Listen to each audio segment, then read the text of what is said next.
بسم اللہ الرحمن الرحیم، السلام علیکم۔ میں آپ کا میزبان سمیع ابراہیم اور آپ دیکھ رہے ہیں ہمارا سوشل میڈیا۔ آج دو چیزوں پر گفتگو کریں گے۔ ایک تو جو پی آئی اے کی پرائیویٹائزیشن، اس پر بہت گفتگو چل رہی ہے، اور دوسرا سہیل آفریدی جو کے پی کے وزیر اعلیٰ ہیں۔ آج انہوں نے بھرپور دن گزارا پشاور میں، حیات آباد میں، مختلف جگہوں پہ، فوڈ اسٹریٹ پہ وہ گئے ہیں، عام لوگوں سے ان کی گفتگو ہو رہی ہے، اور اب اگلے 3 دن ان کا پلان ہے کہ لاہور میں گزاریں گے۔ کل وہ لاہور پہنچیں گے اور 4 بجے جو ٹول پلازا ہے وہاں پر، راوی ٹول پلازا پر لوگ ان کا استقبال کریں گے پی ٹی آئی کے۔ اس کے بعد وہ ورکر سے میٹنگ ہوگی ان کی، اور پھر رات 9 بجے وہ لبرٹی چوک جائیں گے۔ یہ پہلا موقع ہے کہ کے پی کے وزیر اعلیٰ لبرٹی چوک جائیں گے۔ اس سے پہلے علی امین گنڈا پور بھی تھے، وہ آتے بھی رہے لاہور، لیکن اس طرح انہوں نے عوامی جو رابطہ مہم ہے وہ نہیں کی۔ اور یہ سہیل خان بیسیکلی جو اسٹریٹ موومنٹ عمران خان نے کہی ہے، وہ اس کے لیے جو عوام رابطہ مہم ہے اس کے لیے وہ جا رہے ہیں۔ اس سے پہلے انہوں نے یہاں اسلام آباد میں بھی اسی طرح کیا، آج پشاور میں اور بہت ساری دوسری جگہوں پہ وہ گئے ہیں، لوگوں سے ملے ہیں اور کہا ہے کہ آپ بالکل احتجاج کے لیے تیار رہیں عمران خان کی کال پر۔ اور پھر اسی طرح وہ اب لاہور میں لبرٹی چوک میں بھی جائیں گے، وہاں پر مارکیٹ ہے، لوگوں سے ملیں گے۔ پنجاب میں جو عوامی رابطہ مہم ہے اس کا آغاز کر رہے ہیں۔ سیٹرڈے کو وہ لاہور ہائی کورٹ بار ایسوسی ایشن سے خطاب کریں گے۔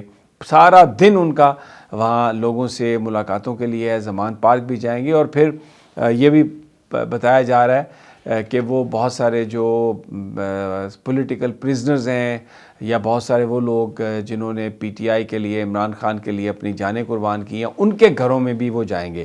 اتوار والے دن یہ بتایا جا رہا ہے کہ وہ جو اینکرز ہیں ان کے ساتھ ملاقات کریں گے، ٹی وی پرسنالٹیز کے ساتھ، رپورٹرز کے ساتھ، جرنلسٹوں کے ساتھ، اور اپنا موقف بیان کریں گے۔ یہ کوئی اسٹریٹ موومنٹ کا آغاز نہیں ہے، میں پھر یہ بات وضاحت کر دوں۔ یہ بیسیکلی جو عوامی رابطہ مہم ہے لوگوں کو متحرک کرنے کے لیے، کہ جو اسٹریٹ میں جو موومنٹ ہونی ہے اس کے لیے، اور اس کے خد و خال کیا ہو سکتے ہیں، بجائے اس کے کہ کوئی ایک لانگ مارچ کا اعلان ہو، آپ اسلام آباد کی طرف آئیں اور یہ الزام لگے کہ جی آپ جتھے آ رہے ہیں، حکومت کو بدلنے کے لیے آ رہے ہیں، تو عوامی احتجاج ہوگا، پرامن احتجاج ہوگا، اور لوگ جو جہاں پر بھی ہوں گے وہ اپنے گھروں سے نکلیں گے، اپنی نزدیکی سڑکوں پہ آئیں گے، یا جو ڈیزگنیٹڈ ایریاز ہیں وہاں پر پہنچیں گے اور احتجاج کریں گے۔ ایک عوامی احتجاج، زیادہ سے زیادہ عوام کو متحرک کرنے کی یہ ایک نئی اسٹریٹجی ہے تحریک انصاف کی، جو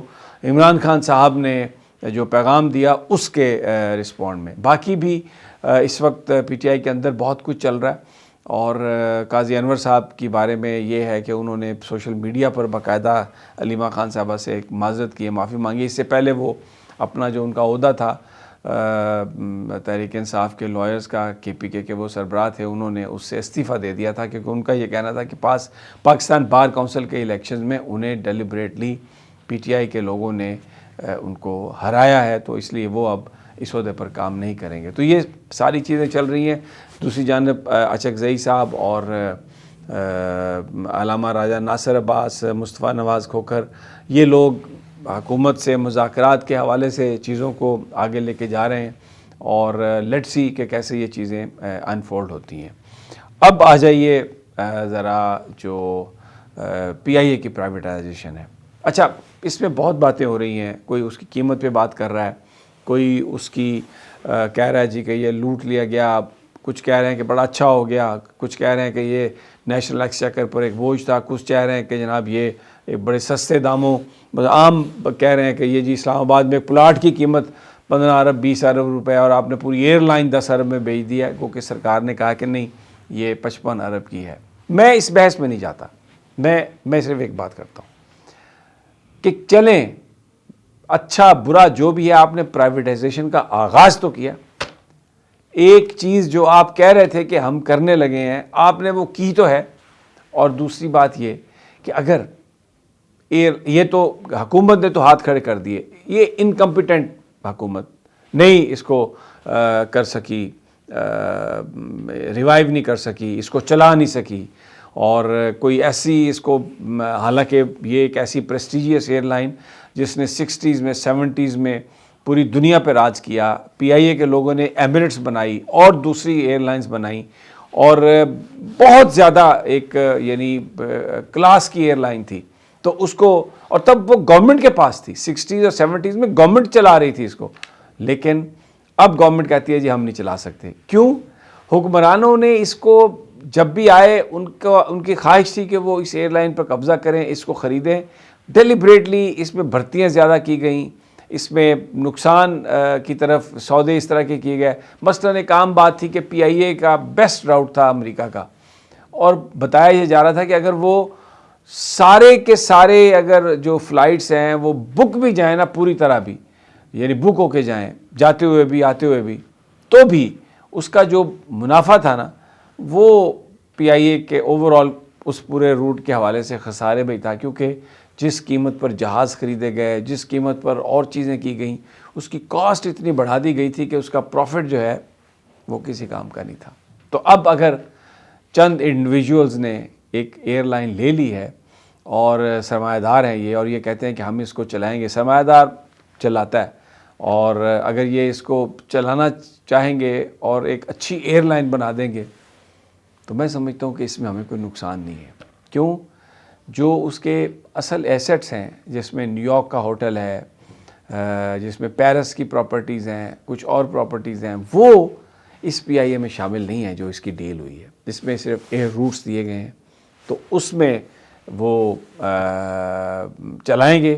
اور باقی جو یہ اعتراض ہے یہ بڑا ایک ویلڈ اعتراض ہے کہ آپ نے قیمت اگر اس کی طے کی ہے 135 ارب اور اس میں سے 125 ارب جو ہیں وہ تو اسی کمپنی میں لگائے جائیں گے، تو وہ کمپنی تو انہی کی ہوگی، وہ تو بکی تو نہیں نا، وہ تو انہوں نے پیسے لگائے اور وہی اس کے مالک ہوئے. تو پھر یہ کہنا کہ یہ 100 اتنے میں بکی ہے، یہ پھر جو سرکار کو گئے ہیں پیسے ایکچولی تو وہ اسی میں بکی ہوگی. لیکن بہرحال پرائیویٹائزیشن کا آغاز ہوا ہے، آپ اس کو اس طریقے سے لے جائیں، ٹرانسپیرنٹلی لے جائیں تو یہ اور وہ ادارے کام کرنا شروع کر دیں. پی آئی اے کے بارے میں خاص طور پہ کہوں گا کہ یہ کام کرنا شروع کر دے، یہ ایک اچھی ایئر لائن بن جائے، اس کو بنا دیا جائے. اگر دوسری ایئر لائنز جو یہاں پر اس وقت فلائی جناح چل رہی ہے، ایئر بلو چل رہی ہے اور دوسری ایئر لائنز چل رہی ہیں، اگر یہ اچھے طریقے سے چل سکتی ہیں تو پی آئی اے کیوں نہیں چل سکتی؟ سرکار نہیں چلا سکتی تو چلے پرائیویٹ جو انٹرپرائز نے لیا ہے اس کو، اور وہی اگر اس کو چلا لے تو ایک پاکستانیوں کو فائدہ ہوگا کہ ہر جگہ ہمارا وہ جہاز جس کے اوپر پاکستان کا جھنڈا لگا ہوگا، نیشنل فلیگ بیئرر، تو وہ ایک میں اس کو ایک خوش آئند سمجھتا ہوں. باقی جو کباتیں ہیں وہ تو پھر جب حکومت کو نئی آئے گی تو وہ کھولے گی ساری لسٹیں فائلیں تو پتہ چلے گا کہ کیا کیا کس نے کیا کیا کیا. بہرحال اب تک کی یہ تازہ ترین ہمارے پاس. انشاءاللہ جلد ملاقات ہوگی اگلی ویڈیو میں. اللہ نگہبان.